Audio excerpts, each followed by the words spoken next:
Hello everyone, welcome back to Pariksha Yoddha. बात करते हैं महिला क्षैतिज आरक्षण की। सभी भर्तियों में आयोग लागू करेगा महिला क्षैतिज आरक्षण और बदल सकती है पीसीएस मुख्य परीक्षा की मेरिट। और इसका जो है 7 फरवरी को जो है लोक सेवा आयोग की बैठक होगी, बोर्ड बैठक होगी। उसमें जो है महिलाओं का जो आरक्षण है उसके संबंध में बातचीत की जाएगी। लोक सेवा आयोग अपनी सभी भर्तियों में राज्य की महिला अभ्यर्थियों के लिए 30% क्षैतिज आरक्षण लागू करेगा और इससे जो है इसमें जो है पीसीएस मुख्य परीक्षा भी शामिल हो सकती है। इसकी गजट अधिसूचना उत्तराखंड लोक सेवा आयोग को प्राप्त हो गई है। इस पर निर्णय लेने के लिए आयोग ने 7 फरवरी को जो है बोर्ड में बैठक बुलाई है।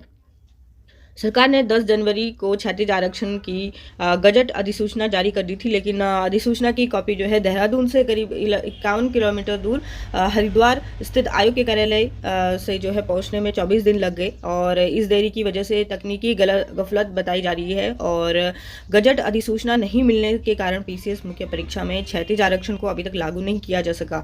इसका असर यह हुआ कि जो सभी राज्यों की महिलाएं हैं वो भी इसमें जो है पीसीएस मुख्य परीक्षा में मेरिट में शामिल कर दी गई हैं और एक पद के सापेक्ष 15 की जगह इन्होंने 70 अभ्यर्थी को ले लिया है, यानी कि 15 लेने थे और अभी 70 अभ्यर्थी जो हैं इसमें इन्होंने सेलेक्ट किए हैं। यह खुलासा तब हुआ जब भाजपा नेता रविंद्र जुगरान ने मामला आयोग के समक्ष उठाया और आयोग की ओर से उन्हें यह बताया गया कि अभी गजट अधिसूचना प्राप्त नहीं हुई है। इस पर जुगरान ने सचिव कार्मिक शैलेश बगोली जी के सामने यह मसला उठाया था और सरकार से इस मामले में दखल की मांग की। आधिकारिक सूत्रों के मुताबिक आरक्षण लागू हुआ तो पीसीएस मुख्य परीक्षा की एक नई वरीयता सूची तैयार होगी।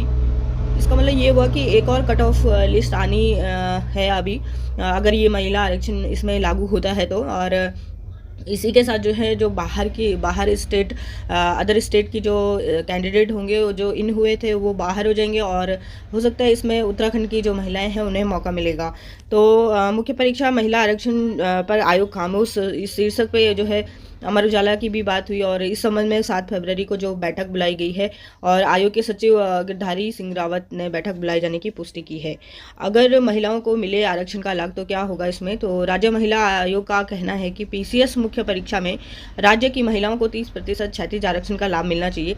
और आयोग की अध्यक्ष कुसुम कंडवाल के मुताबिक इस संबंध में सोमवार को अब आयोग को एक पत्र भी लिखा जाएगा और प्रदेश सरकार की ओर से महिलाओं को नौकरी में 30% जो आरक्षण क्षैतिज आरक्षण है कानून बनाया गया है। विधायी विभाग 10 जनवरी को इसकी अधिसूचना जारी कर चुका है। इसके बावजूद भी पीसीएस मुख्य परीक्षा में इसको जो है सम्मिलित नहीं किया गया और इसका लाभ नहीं मिल पाया।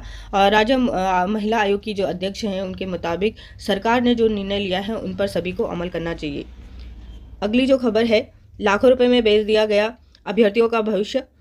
आयोग की गोपनीयता अनुभाग के अधिकारियों ने की तार, मतलब जो आयोग के अंदर के जो अधिकारी थे, जो गोपनीय विभाग के अधिकारी थे, उन्होंने जो है अंदर से इस तरीके की सूचनाएं बाहर कर दी कि जिससे जो है आयोग की जो छवि है वो भी तार ही हो गई है।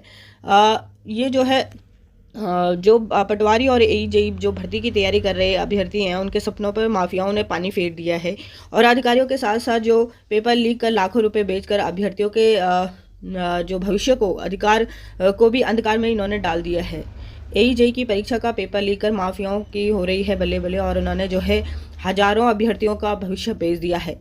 इसी के साथ जो है 3831 ने की एई और 3853 ने की थी जेई भर्ती परीक्षा को पास किया था। अब जो है कॉल डिटेल खंगाली जा रही है। कॉल डिटेल करेगी कईयों को बेनकाब। जेई जो भर्ती परीक्षा है, प्रश्न पत्र लीक मामले में छानबीन के दौरान कॉल डिटेल कईयों के चेहरे बेनकाब कर सकती है। सूत्रों का ये कहना है कि एसटीएफ इस मामले में तेजी से जांच कर रही है कि कॉल डिटेल के आधार पर भाजपा नेता समेत अन्य आरोपियों के संपर्क में आए लोगों जो भी लोग आए हैं वो सभी रडार पे हैं। और इसी के साथ जो है पूर्व मंडल अध्यक्ष नहीं चढ़ा हत्थे, जो भाजपा मंगलौर का जो पूर्व मंडल अध्यक्ष है संजय धारीवाल, एसआईटी के हत्थे नहीं चढ़ पाया है। एक टीम आरोपी की तलाश में दबिश दे रही है। जो एसआईटी प्रभारी हैं रेखा यादव ने बताया कि आरोपी को जल्द गिरफ्तार कर लिया जाएगा और इसकी तलाश जारी है। तो इस तरीके से ये अभी हत्थे नहीं चढ़ा है। और सेकंड जो है जो सफ़ेद पोश की बात की जाए, अगर सफ़ेद पोश और अफसरों की भी हो सकती है इसमें भागीदारी, तो ये भी देखना है कि इसमें और कितने अफसर जो हैं भागीदार हैं। और अब भरोसा करें किस पे, जो अभ्यर्थी हैं अब वो किस पे भरोसा करें। अभ्यर्थियों की उम्मीदें टूटी, आयोग पर लगा बदनुमा दाग, पहले पटवारी और अब जेई भर्ती परीक्षा पेपर लीक से उठ रहे हैं सवाल, बाहर कड़ा पहरा और अंदर ही हो रहा है खेल। तो इससे जो है आयोग की छवि के साथ साथ जो भविष्य है अभ्यर्थियों का, उसका तो उनकी उम्मीदें टूटी हैं। एक के बाद एक परीक्षा में जो है ये इस तरीके से हो रहा है और जांच चल रही है। विजिलेंस की प्रारंभिक जांच रिपोर्ट के आधार पर शासन ने 20 दरोगाओं को भी निलंबित कर दिया है, जबकि हाल ही में हुई पटवारी परीक्षा का पेपर भी लीक होने से हजारों अभ्यर्थियों को झटका लगा है। अधीनस्थ सेवा चयन आयोग के बाद कई परीक्षाएं जो हैं लोक सेवा आयोग से कराने का निर्णय सरकार ने लिया था, लेकिन लोक सेवा आयोग की परीक्षा भी सुरक्षित नहीं रह पाई। पहले पटवारी भर्ती की लिखित परीक्षा और अब एईजे की भर्ती परीक्षा का पेपर लीक होने के कारण जो ये राज खुला है, इसमें हजारों अभ्यर्थियों को जो उनकी उम्मीदें थी उनको धक्का लग गया है। अब युवा भविष्य अपने भविष्य को लेकर के बेहद चिंता में है। तमाम तरह के प्रश्न चिन्ह आयोग पर लग रहे हैं। तो ये देखना है कि ये भर्ती घपले जो हो रहे हैं इनका सिलसिला कब थमेगा। एक बार जो है पहले जब यूके SSSC में इस तरीके के मामले हुए, उसके बाद यूके PSC को ये जिम्मेदारी दी गई थी, उसमें यूके PSC भी पूरी तरीके से विफल रहा और 20-20 लाख में JEE भर्ती परीक्षा का पेपर और भर्ती घपले में जो है भाजपा नेता समेत 3 की गिरफ्तारी हो चुकी है। संजीव चतुर्वेदी की पत्नी की मदद से बिकवाया था पेपर, घपले में हुई इनकी गिरफ्तारी। देखते हैं संजीव कुमार निवासी ये बिहार के रहने वाले हैं और नितिन चौहान और सुनील सेरी ये जो हैं इनकी अभी तक ये घपले में गिरफ्तारी हो गई है। इसी के साथ जो है फर्जी डॉक्टरों के पंजीकरण में 3 कर्मी घेरे गए हैं। देखना ये है कि अब हर तरीके से हर भर्ती में इन सब की जो संलिप्तता है वो देखने को मिल रही है। नौकरियों की दलाली में 17 मुलजिम अभी तक गिरफ्तार हो गए हैं। ऐसा नहीं है कि ये पटवारी भर्ती परीक्षा या वन दरोगा या इस तरीके की कांस्टेबल, इन भर्तियों में ही ये जो है पेपर लीक के मामले या घपले की बातें सामने आ रही हैं। और भी अन्य जो प्रोफेशन है, जैसे BMS मेडिकल के फील्ड में भी BMS की फर्जी डिग्री बेचने के आरोपी पर गैंगस्टर का लगेगा, ये जो अभियोग है गैंगस्टर लगेगा।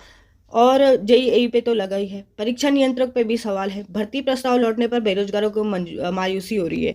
जो भर्ती प्रस्ताव है वो लौट गए हैं। लोक सेवा आयोग द्वारा समूह के कई पदों पे जो है भर्तियों का प्रस्ताव वापस किया गया है। तो ये सोचने की बात है कि आखिर जो है ये क्यों, कहाँ इस तरीके के लोग जो हैं बैठे हुए हैं जिन्हें इतना लिबर्टी मिल रही है कि वो इस तरीके की घटना को अंजाम दे सकें। नेता से लेकर के जो हमारे अधिकारीगण हैं वो भी कहीं ना कहीं इसमें आ रहे हैं। तो ये बहुत ही सोचनीय विषय है। हाल ही में जो संपन्न हुई है प्रवक्ता भर्ती परीक्षा, उस पर भी इसके बारे में भी प्रवक्ता भर्ती की SIT जांच हो, ये भी कहा जा रहा है। उत्तराखंड क्रांति दल UKD ने जांच की प्रक्रिया से जो है प्रवक्ता भर्ती को SIT जांच की मांग करवाई है और ऐसा नहीं होने पर पार्टी ने जो है राज्य में आंदोलन की चेतावनी दी है। UKD कार्यकर्ताओं ने शनिवार को दून स्थित कार्यालय में जाकर के सरकार के खिलाफ जमकर नारे लगाए और इनके जो नेतागण हैं उन्होंने जो है SIT की जांच करने के लिए जोर दिया है। Thank you for watching.